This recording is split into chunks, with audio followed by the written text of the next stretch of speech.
Bonjour à tous et bienvenue pour une nouvelle vidéo Marprod. Donc aujourd'hui on se retrouve à Cannes pour le FIGE, le Festival International des Jeux de Cannes.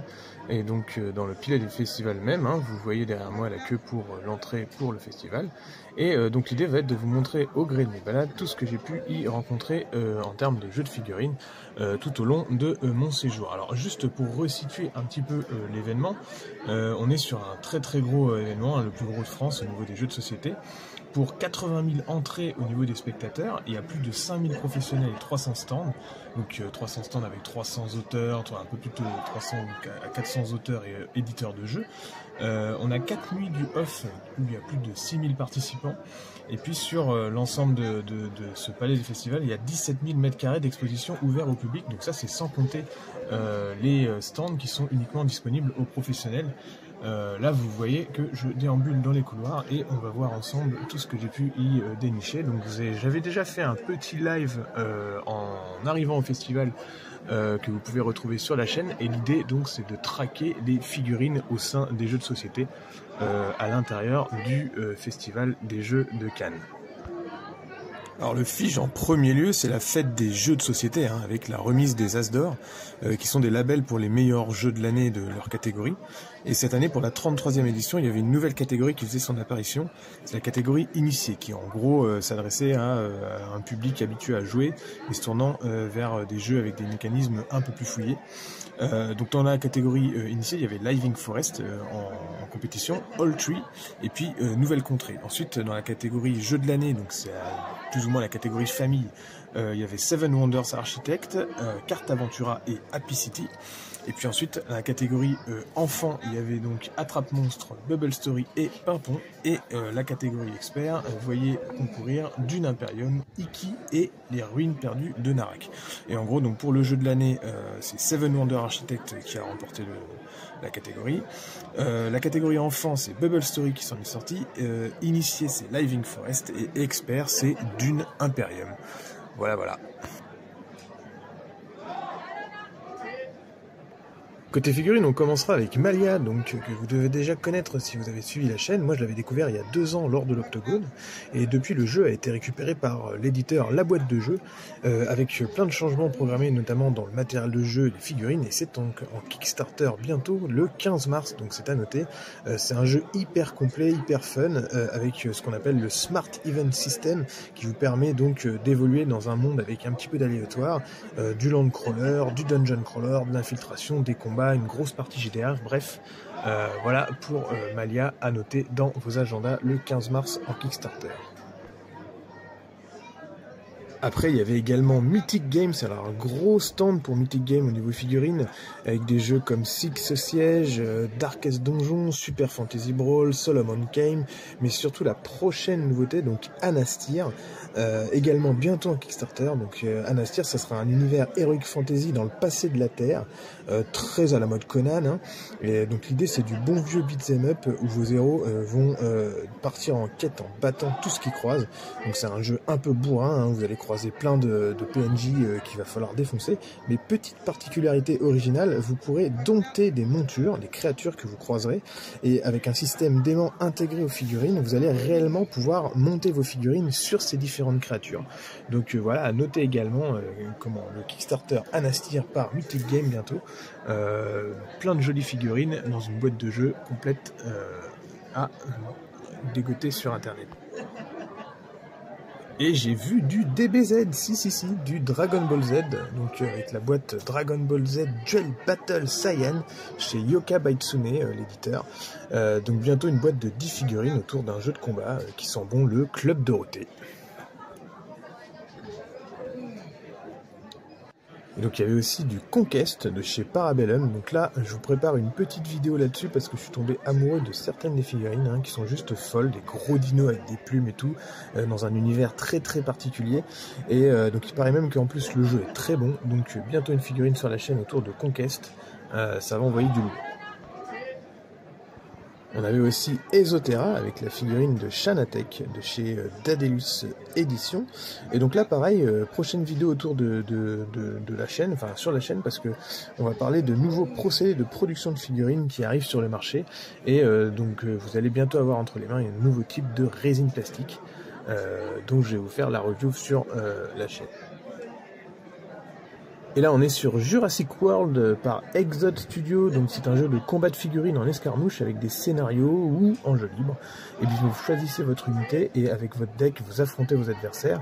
Vous pouvez vous défendre en jouant des humains, basiquement, mais vous pouvez surtout jouer des dinosaures et ça c'est pas mal, donc les figurines sont bien sympas dans une boîte de jeu qui comportera déjà un tapis en néoprène, donc l'offre est plutôt cool.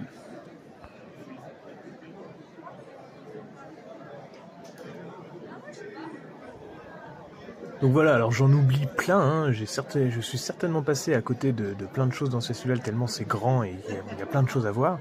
Mais en tout cas j'ai essayé de vous cibler plein de figurines. Pour ceux qui m'ont suivi au cours du périple, j'ai fait pas mal de shorts sur YouTube où vous pouvez retrouver l'ensemble des jeux de figurines que j'ai croisés, que j'ai pas tout remis dans cette vidéo.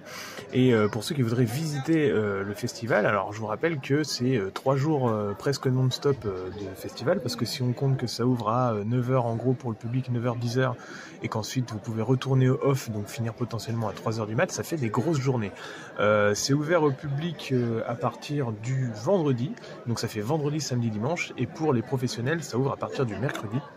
Ce qui fait que moi je suis arrivé mercredi soir et puis j'ai fait vraiment un jeudi complètement entre professionnels et youtubeurs et journalistes où c'est pas ouvert au public, et après ça commence à ouvrir au public le vendredi matin. Nous on a accès 1 heure avant, mais ça permet vraiment de faire des rendez-vous. Et puis vous par contre prenez vos itos parce que il y avait vraiment vraiment beaucoup de monde. Ça a été obligé de fermer à 16h le vendredi parce que on était en jauge maximale, et sur l'ensemble du week-end il y a eu plus de 80 000 entrées. Donc ça fait beaucoup, comme vous pouvez le voir sur la queue ici devant les portes du festival. Et ensuite nous en tant que professionnels on avait accès à pas mal de showrooms privés, on va dire, les marques qui montrent leurs futurs jeux, et puis ça nous permet de faire des rendez-vous commerciaux un peu au calme. C'est ce que vous pouvez voir sur les images là. Donc ça c'était des zones qui n'étaient pas forcément ouvertes au public. Et après faut pas hésiter à déambuler partout, à réserver vos tables pour pouvoir vraiment faire des jeux. Et puis si vous n'avez pas pu parler au calme, ou vous parler plus précisément avec un éditeur en particulier, c'est là qu'il y a les soirées off qui interviennent. Donc là ça ouvre à partir de 22h, le festival ferme vers 18h30, 19h. Vous sortez, vous allez manger, et puis vous revenez à 22h. Alors souvent il faut refaire la queue parce que c'est une queue pour une autre partie du festival qui là ouvre vraiment la nuit, donc c'est 22h à 3h, et vous pouvez vraiment tester plein d'autres jeux. Donc on appelle ça la protozone, plus grosse que celle du festival en elle-même, et vous pouvez être en tête-à-tête avec les éditeurs de jeux qui viennent y présenter leurs jeux en développement dans un espace vraiment particulier, comme vous pouvez le voir ici.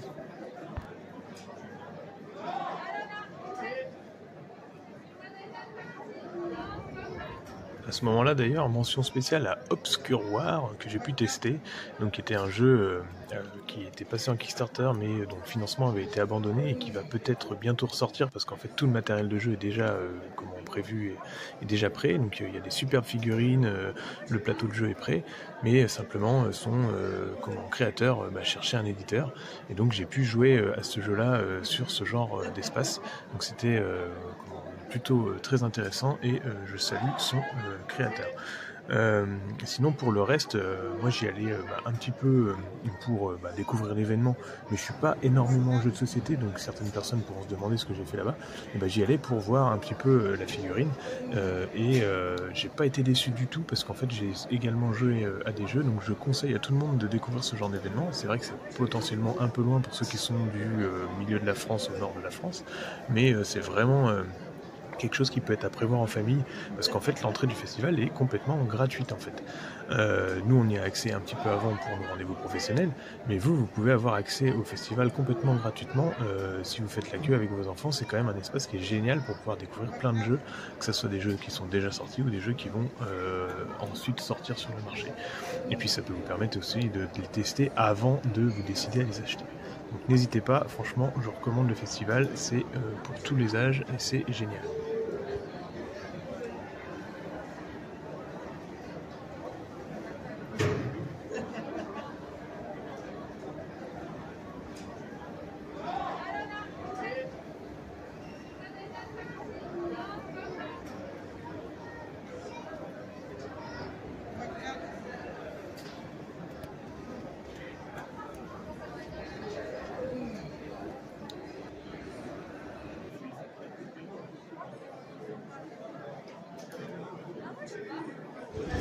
Bon alors voilà pour cette vidéo autour du jeu de figurines et de la figurine en général au Festival International des Jeux de Cannes. J'espère que ce petit reportage vous aura plu.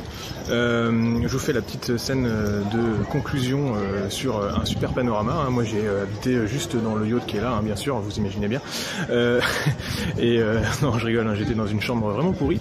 Mais voilà, c'était aussi, ça fait partie de l'aventure de découvrir Cannes, tout simplement.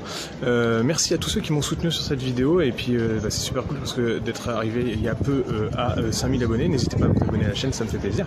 Et j'espérais que vous faire partager ça, c'était cool. Je ferai pas ça sans vous, parce que du coup je pourrais pas me permettre de démarcher auprès des éditeurs avec ne serait-ce que quelques abonnés. Là avec 5000 abonnés, on est vraiment pas mal, ça commence à être bien. Je pensais pas forcément pouvoir arriver là avec une chaîne technique sur la figurine et la sculpture. Donc voilà, en tout cas j'ai essayé de trouver le maximum de jeux de figurines et de figurines dans le Festival International des Jeux de Cannes qui est quand même ciblé exclusivement jeux de société. Donc voilà, j'espère que vous avez fait des découvertes autant que moi j'en ai fait. Et puis à bientôt, je ne serai pas sans refaire ce festival. Merci à vous, abonnez-vous et mettez-moi un petit commentaire sous cette vidéo. À bientôt.